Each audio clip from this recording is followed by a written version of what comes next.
제자들교회 성도님들, 드디어 7월이 되었습니다. 날씨가 많이 덥고 습하죠.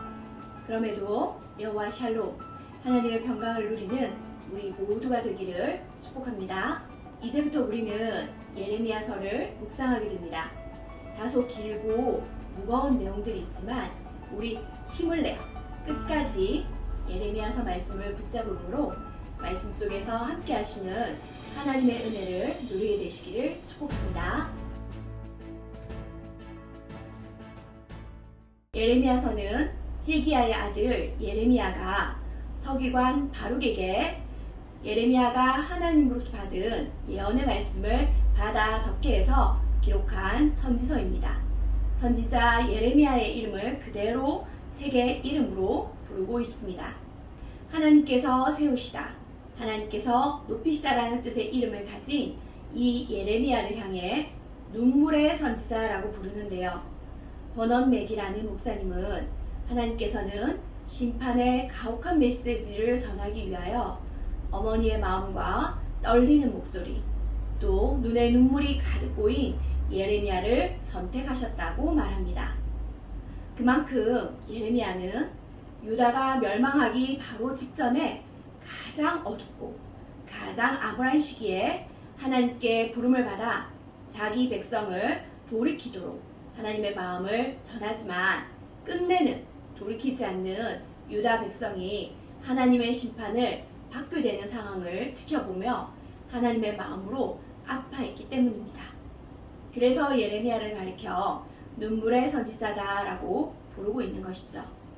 예레미야는 주전 639년 요시야 왕이 유다 왕으로 즉위하고 13년이 지난 627년에 하나님의 부름을 받습니다.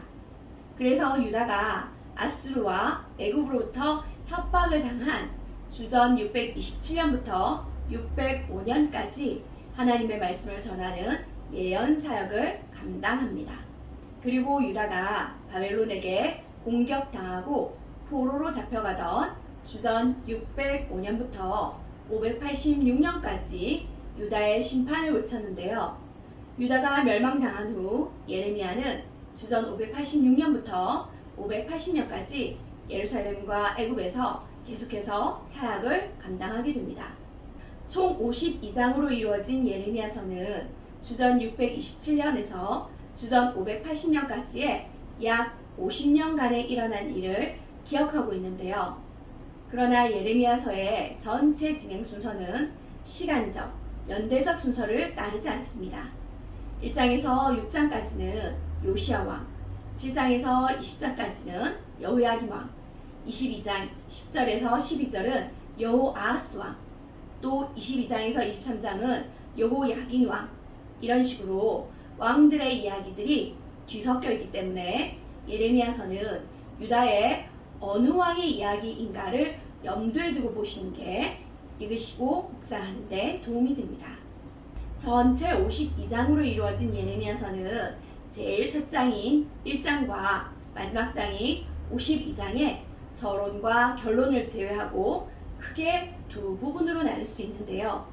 2장부터 45장까지는 유다의 죄와 심판에 대해 선포하고 있다면 46장부터 51장까지는 열방에 대한 심판을 예언하는 단락입니다. 우리는 올여름 7, 8월 동안 예레미야서를 2장부터 25장까지 살펴볼 텐데요.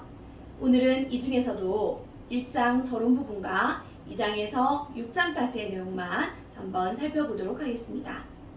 예레미야서 1장에서 하나님께서는 예레미야를 선지자로 부르시고 하나님의 심판의 메시지를 전하게 하시는데요.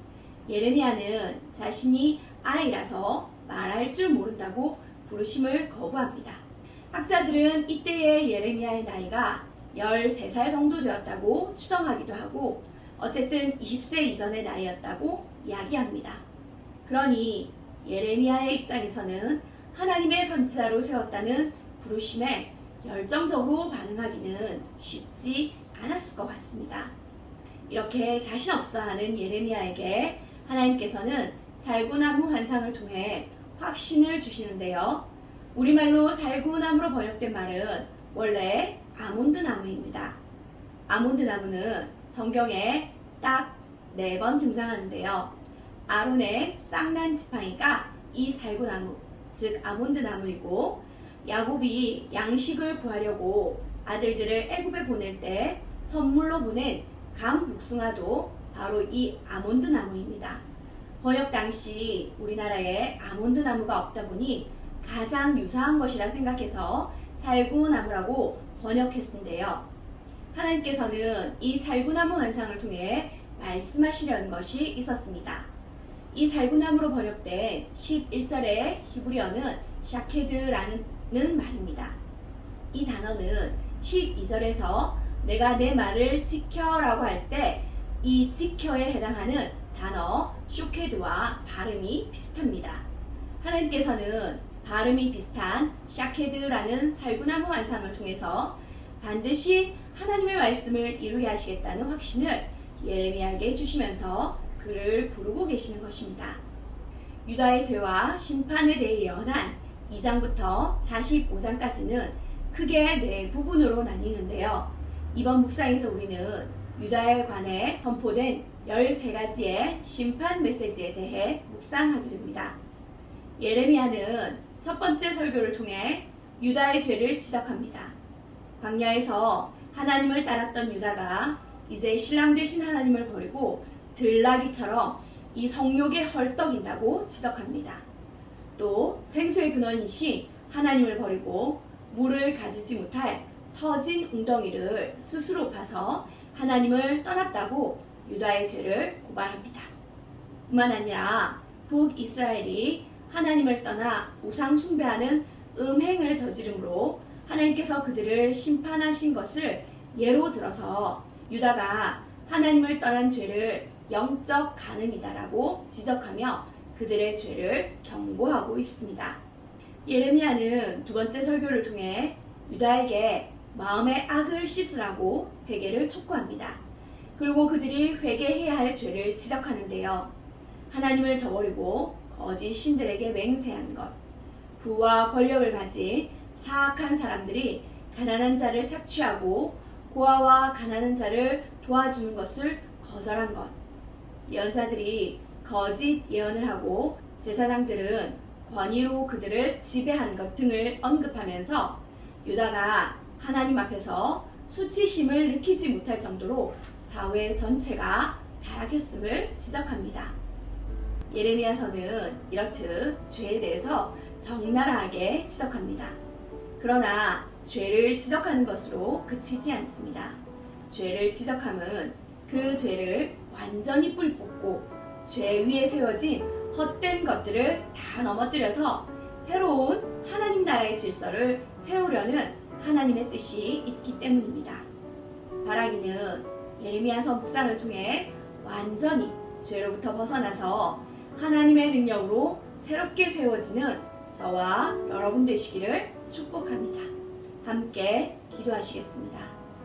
하나님께서 우리의 죄를 지적하심은 우리를 도로 살리기 원하시는 하나님의 뜻이 계심을 보여주셔서 감사합니다. 이제 7월부터 묵상하는 이 예레미야서 묵상을 통해 우리의 마음 깊은 곳에 숨겨진 죄를 보일 수 있도록 우리의 눈을 열어주시옵소서. 그래서 철저히 주님 앞에 회개하고 돌이킴으로 하나님께서 새로운 질서를 우리 삶에 세우도록 우리가 우리 자신을 내어드릴 수 있도록 도와주시옵소서. 죄를 지적당하고 또 그 죄를 끊어내는 일이 아프고 힘들더라도 적극적으로 말씀에 순종함으로 삶의 모든 영역이 하나님을 기쁘시게 해드릴 수 있도록 도와주시옵소서. 그렇게 하실 주님을 기대하며 살아계신 예수님의 이름으로 기도드립니다. 아멘.